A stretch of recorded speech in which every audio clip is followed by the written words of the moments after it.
Episode की शुरुआत में हमें ये दिखाया जाता है कि पेस्ट्री और वो जो बदमाश रहता है वो दोनों एक दूसरे के आमने सामने रहते हैं। वो बदमाश सोच रहा था कि इस बंदे ने एक ही बार में मेरे लेफ्टिनेंट को हरा दी, यहाँ तक कि अपनी रस्सियां भी खोल डाली। और जब वो बाहर आवाज सुनता है तो हमें ये दिखाया जाता है कि बाहर में रीइंफोर्समेंट भी आ चुकी रहती है और अब इनका बचना बहुत ही ज्यादा मुश्किल हो चुका रहता है, क्योंकि उसके फादर अब वहां पर जो आ चुके रहते हैं। पेस्ट्री कहता है कि आप बिल्कुल भी चिंता मत करिए लैकोरीन साहब, मैं हूँ यहाँ पर।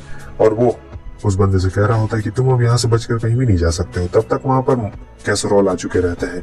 अब ये तीनों मिलकर इसे घेर चुके रहते हैं और वो बंदा कह रहा होता है कि मैं भागने वाला हूँ, लेकिन यहाँ पर इसके पास भागने के लिए कोई भी जगह नहीं रहती है। लेकिन फिर भी ये कह रहा होता है कि देखो मैं कैसे यहाँ से निकलता हूँ, तुम में से कोई भी मुझे पकड़ नहीं पाएगा। वो अपने पावर का इस्तेमाल करता है और वहाँ गड्ढा बनाकर गायब हो चुका रहता है। वो उसके पीछे जाने वाला था, लेकिन कैसरोल उसे मना कर देते हैं। वो कहता है कि नहीं, उसके पीछे मत जाओ, जाने का कोई भी फायदा नहीं होने वाला है। अब जब उन्होंने देखा रहता है कि उनके बेटे ने इतनी बहादुरी से मतलब इस बंदे को हरा दिया रहता है, साथ ही साथ वहाँ प्रिंसेस को ही बचा लेता है, तब कह रहे होते हैं कि तुम सही में मेरे ही बेटे हो। और यहाँ पर वो कह रहा था आपको चोट तो नहीं लगी प्रिंसेस। और यहाँ पर लैक्रीन की फैमिली से भी कोई आ जाता है जो कहता है ठीक है मैं अब आपको लेकर चाहता हूँ। और वो हमारे पेस्ट्री को भी शुक्रिया कह रहा होता है, कैसरोल को भी शुक्रिया कह रहा होता है।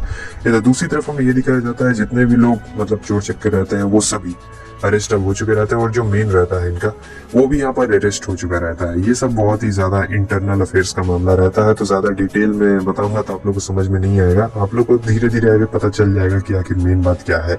और यहाँ पर इन दोनों को शक हो रहा होता है अभी भी किसी चीज के ऊपर, जहाँ पर हमारा पेस्ट्री कह रहा होता है कि मुझे लगता है चलकर एक बार चेक करना चाहिए। तब ये दोनों चेक करने के लिए जाते हैं, जहाँ उसके डैड कहते हैं कि क्या हुआ, किस बात पे शक हो रहा है। पेस्ट्री कहता है कि मैं जब उस गड्ढे के पास गया था तो मुझे मैजिक का कुछ भी लगा नहीं था और ना ही उसके पास इतनी ज्यादा मैजिकल एनर्जी थी कि वो इस जगह से बाहर निकल सकता। और अगर इस जगह से वो बाहर निकल भी जाता तो बाहर हमारे बहुत सारे सैनिक तैनात हैं, तो वो अगर बाहर निकलता तो हमारे सैनिकों ने पहले से देख लेते, लेकिन वो बाहर नहीं जा सकता। ये बहुत ज्यादा मुश्किल है क्योंकि अभी भी हमारे सैनिक बाहर में खड़े हैं और अगर वो भागता तो पता चल जाता। तब इन दोनों को शक होता है और फिर ये दोनों वापस उसी कमरे में जाते हैं जहां पर पेस्ट्री और लैक्रीन को किडनैप किया गया था। जब ये लोग अंदर जाते हैं तब उस गड्ढे में से आवाज आती है, ओ तो तुम लोगों ने मेरी चाल पकड़ ली। असल में ये बस वहां पे गड्ढा बना लेता है थोड़ी अंदर तक और वहीं पे बैठा रहता है। ये उसकी नॉर्मल सी चाल रहती है। जब इसकी एनर्जी खत्म हो जाती है तब पेस्ट्री से चैलेंज कर रहा था, कहता है मैं तुमसे लड़ना चाहता हूँ, मेरा नाम है पेस्ट्री मॉर्टिन और तुम्हारा नाम क्या है। वो कहता है कि मेरे पेरेंट्स ने तो मुझे बचपन में ही छोड़ दिया था, तो मेरा कोई नाम नहीं है, वैसे तुम मुझे कुछ भी बुला सकते हो। यहाँ पर पेस्ट्री कहता है उससे कि मैं तुमसे डुअल लड़ना चाहता हूँ और यहाँ पर कैसरोल साइड हट चुके रहते हैं। वो बंदा सोच रहा होता है कि ये बच्चे मुझसे डुअल लड़ना चाहता है, इसका मतलब ये ताकतवर तो है, लेकिन दिक्कत वाली बात यह है कि इसके डैड भी है। एक काम करता हूँ, मैं इसे पकड़ लूंगा और फिर इसे पकड़ने के बाद यहाँ से इसके धोखा देके भाग जाऊंगा। लेकिन यहाँ पर हमें यह दिखाया जाता है कि जो पेस्ट्री रहता है वो तलवारबाजी में काफी ज्यादा अच्छा रहता है। वो तो उसकी तलवार बड़े आराम से तोड़ भी देता है और साथ ही साथ उसके सर पर मारता है अपनी तलवार से और एक ही बार में वो बेहोश हो चुका रहता है। कैसरोल को यकीन नहीं होता है कि ये तलवारबाजी में इतनी ज्यादा बढ़िया कैसे किया, क्योंकि वो जो चोर रहता है वो पहले से ही तलवारबाजी में बहुत ही ज्यादा अच्छा रहता है। पेस्ट्री कह रहा होता है कभी भी अपने वेपन के ऊपर से नजर नहीं हटानी चाहिए, बिल्कुल भी नहीं। फिर जो उसके डैड रहते हैं वो उसकी तलवार को चेक करते हैं कि टूट कैसे गया था। उन्हें पता चलता है कि पक्का इसने मैजिक का इस्तेमाल किया होगा। पेस्ट्री बता रहा होता है कि हाँ, जब वो भाग रहा था तो उसके भागने से पहले मैंने रेप्लिकेट मैजिक का इस्तेमाल किया था, जिसकी वजह से उसका जो तलवार है वो थोड़ा सा टूट चुका था और इसीलिए अभी उसका तलवार टूट चुका है। उसके डैड उसे शाबाशी दे रहे होते, कह रहे होते हैं कि वाह, तुम तो सचमुच बहुत ही ज्यादा चालाक हो, बहुत ही बढ़िया काम किया है तुमने। अब ये सोच रहा होता है लगता है मैं अपना लैंड ऑफ स्वीट्स कहीं बना नहीं पाऊंगा ऐसा चला तो। यहाँ पर 1 महीने ऐसे ही करते करते बीत चुके रहते हैं और फाइनली यहाँ पर पेट्रा की सेरेमनी का दिन आ चुका रहता है। यहाँ पर बहुत सारे लोगों की भीड़ एकदम पूरी इकट्ठा रहती है और आप देख सकते हैं हमारे दुल्हा दुल्हन को यहाँ पर बहुत ज्यादा ही खुश रहते हैं और साथ ही साथ पेस्ट्री और उसके डैड भी यहाँ पर आए होते हैं। बहुत ज्यादा ये लोग भी खुश रहते हैं कि चलो सब चीज एकदम अच्छा से हो रहा है। तब तक वहाँ पे लॉर्ड आ जाते हैं और वो कहते हैं आपका आने के लिए स्वागत है और वो कह रहे होते हैं कि बुलाने के लिए बहुत बहुत शुक्रिया। यहाँ पर वो लोग अपना बात करने लगते हैं, लेकिन हम देखते हैं कि यहाँ पर जो पेस्ट्री रहता है वही बात कर रहा होता है और ये कहते हैं कि मैं बहुत ज्यादा खुश हूँ कि सब चीज बिल्कुल अच्छे से हो रहा है और फाइनली अब वो दिन आ चुका है। वैसे भी इन दोनों का सीन तो आपको पहले से ही पता है, तो ज्यादा बताने की कोई जरूरत भी नहीं है। और यहाँ पर ये अपनी तारीफ करते जा रहे होते हैं जो कि नॉर्मल सी बात रहती है। तब हमारा जो पेस्ट्री रहता है कह रहा होता है कि वैसे मैं आपसे एक बात कहना चाहता हूँ। पता नहीं मुझे ऐसा क्यों लग रहा है, लेकिन जब मैं उस जगह पर था तब मुझे ऐसा लगा कि ये जो किडनैपिंग की गई है इसमें बहुत ज्यादा ही मतलब कोई किसी और बंदे का भी हाथ हो सकता है, मतलब किसी को इससे ज्यादा फायदा हो सकता है, क्योंकि एक तो किडनैपिंग जिसकी करनी थी उसकी किडनैपिंग हुई नहीं, गलती से किसी और की किडनैपिंग हो गई। साथ ही साथ वो जो जगह थी वो एकदम परफेक्ट प्लान बिल्कुल भी नहीं थी। अगर परफेक्ट प्लान से बनाया जाता तो वो जगह ये लोग बिल्कुल भी नहीं चूज करते। और साथ ही साथ पेस्ट्री ने बता रहा होता है कि प्लानिंग में क्या क्या कमी थी, ये उन्हें आइडिया दे रहा होता है कि अगली बार से ऐसा बिल्कुल भी मत करना। पूरा एकदम बता रहा होता है। यहाँ उसके डैड सोच रहे होते हैं कि आखिर ये बोल क्यों रहा है ये सारी बातें, इसे नहीं बोलनी चाहिए, और ये सुन रहे होते हैं। पेस्ट्री कह रहा था हो सकता है कि कोई थर्ड पार्टी हो जिससे इस किडनैपिंग में बहुत ज्यादा फायदा हो। यहाँ पे हमारा जो पेस्ट्री रहता है वो लॉर्ड को डायरेक्ट टारगेट कर रहा होता है कि आप ही ने शायद किडनैपिंग करवाई होगी, क्योंकि आपको इससे फायदा हो सकता था। ये सारे इंटरनल अफेयर्स के मामले रहते हैं, इसीलिए ज्यादा डिटेल में समझाने की जरूरत नहीं रहती है।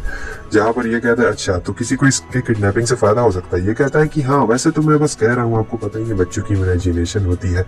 ये कहते हैं कि कहीं तुम किसी और को मेरा नाम लगा के तो नहीं ना बोल रहे, कहीं तुम्हारा मतलब ये तो नहीं कि मैंने ही किडनैपिंग करवाई। लेकिन वो कहता है अरे आप ये क्या बात कर रहे हैं, मैंने आपका नाम कहाँ लिया है, मैं तो बस आपको बता रहा हूँ कि ऐसा हो सकता है। वैसे भी मैं छोटा बच्चा हूँ और बच्चों की इमेजिनेशन बहुत ही ज्यादा होती है, तो आप ज्यादा बुरा बिल्कुल भी मत मानिए। वैसे हाँ मेन मुद्दा ये रहता है कि हमें पैसों की जरूरत है, क्योंकि हमारा जो फील्ड है वो बहुत बुरी तरीके से खराब हो चुका है।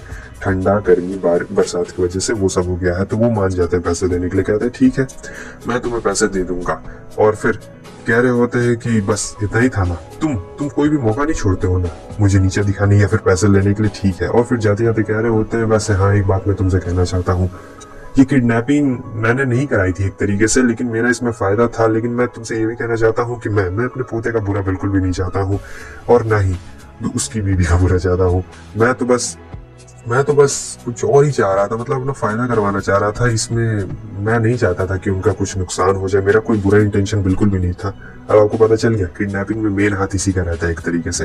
तब तक हमें दिखाया जाता है यहाँ पर आ चुके रहते हैं लैग्रीन के फादर, जो कह रहे होते हो तुम्हारा बहुत बहुत शुक्रिया मेरी बेटी की जान बचाने के लिए।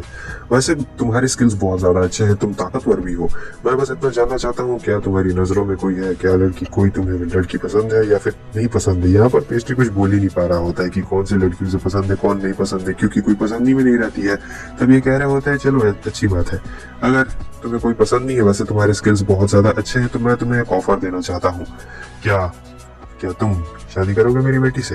वो ये बात सुनकर हंसने लगता है और कह रहा होता है कि क्या मैं कैसे, क्या आप बोल रहे हैं, मुझे कुछ भी समझ में नहीं आ रहा। वो कहते हैं कि अरे चिंता मत करो, मेरी बेटी से करना चाहोगे या फिर नहीं करना चाहोगे। लेकिन ये कहता है लेकिन ऐसा कैसे हो सकता है, लेडी पेट्रा की तो एंगेजमेंट हो चुकी है। ये कहते हैं कि अरे क्या तुम मजाक कर रहे हो, मैं पेट्रा की बात बिल्कुल भी नहीं कर रहा हूँ, मैं तो यहाँ पर लैकुरीन की बात कर रहा हूँ। वो सोच रहा होता है क्या, और यहाँ पर उसके फादर कह रहे होते हैं लैकुरीन के फादर तो बताओ क्या कहना चाहते हो। पेस्ट्री कुछ कह ही नहीं पा रहा होता है। तब उसके फादर पीछे मुड़ जाते हैं और कहते हैं तो तुम्हारे कहने का क्या ये मतलब है कि मेरी बेटी तुम्हारे लायक नहीं है, या फिर तुम अपने आप को कुछ ज्यादा ही बड़ा महान समझते हो। लेकिन पेस्ट्री कह रहा होता है अरे मेरे कहने का मतलब ये नहीं था, मैं आपसे क्या ही कहूँ, कहने के लिए मेरे पास कुछ है ही नहीं। यहाँ पर ये पूरा खो चुका था, क्योंकि आज से पहले इसने सोचा नहीं था, इसे तो बस अपना स्वीट वाला डिश बनाना था और कुछ भी नहीं। और फाइनली वो जो रहते हैं कहते हैं ठीक है मेरी बेटी की शादी तुमसे ही होगी, अभी ही होगी। वैसे कैसरोल तुम्हें कोई दिक्कत है क्या? वो कहता है नहीं मुझे बिल्कुल दिक्कत नहीं है, हमें तो बहुत ज्यादा खुशी होगी। तब वो जो लॉर्ड रहते हैं वो भी बहुत खुश रहते हैं, कहते हैं ठीक है अनाउंसमेंट करवा दो चारों तरफ। और यहाँ पर चारों तरफ अनाउंसमेंट हो चुकी रहती है कि आज 2 जोड़ों की शादी होने वाली है। यहाँ पर हमें पेस्ट्री को दिखाया जाता है जो देख रहा होता है लैकुरीन को ही, और देखकर सोच रहा होता है कि कितनी ज्यादा सुंदर है ये। पहली बार सोच रहा होता है, मतलब इतना देर से था तब सोच नहीं रहा था, लेकिन अभी देखकर सोच रहा होता है कि वाह इतनी ज्यादा सुंदर है। फाइनली इनकी भी एंगेजमेंट आज हो ही जाने वाली थी एक तरीके से, और सब लोग पूरा एकदम खुश रहते हैं कि आज तो 2 शादी एक साथ बच जाएगी, खाने का खर्चा भी बच जाएगा, और वो सब पूरा एकदम खुश रहता है। लेकिन इसे तो अपना चिंता रहता है कि मैं अपना केक का महल कैसे बनाऊंगा। पूरा एकदम पार्टी शार्टी जोर जोर से चल रहा होता है। और वो जो बंदा रहता है जिसकी पेट्रा से शादी हो रही थी कह रहा होता है चिंता मत करो, मैं तुम्हारा ब्रदर इन लॉ हूँ एक तरीके से, तुम मुझे अपना बड़ा भाई मान लो। और ये पेट्रा कहती है कि तुम तो मेरे छोटे भाई जैसे हो। यहाँ पर कुछ ज्यादा ही अलग अलग रिश्ता जुड़ चुका रहता है सभी लोग का। आप लोग समझ ही सकते हैं कि कैसे कैसे सबका रिश्ता जुड़ गया है। खैर छोड़ो आगे बढ़ते हैं। यहाँ पर हमें पेस्ट्री को दिखाया जाता है जो शाम में अकेला तन्हा ऐसे ही बैठा रहता है वहाँ पास में। तब तक हम देखते हैं कि लैकुरीन वहाँ पे आ जाती है और कह रही होती है मैं आपसे बस इतना पूछना चाहती हूँ, क्या आप मुझसे फोर्सफुली तो नहीं ना शादी कर रहे हैं, मतलब इसमें सहमति तो है ना आपकी? ये कहता है कि अरे हाँ कोई प्रॉब्लम नहीं है, मैं बिल्कुल भी डिसअपॉइंट नहीं हूँ इस चीज से। वो कहती है तो ये बहुत ज्यादा अच्छी बात है, मुझे ये सुनकर बहुत ही ज्यादा खुशी लगी।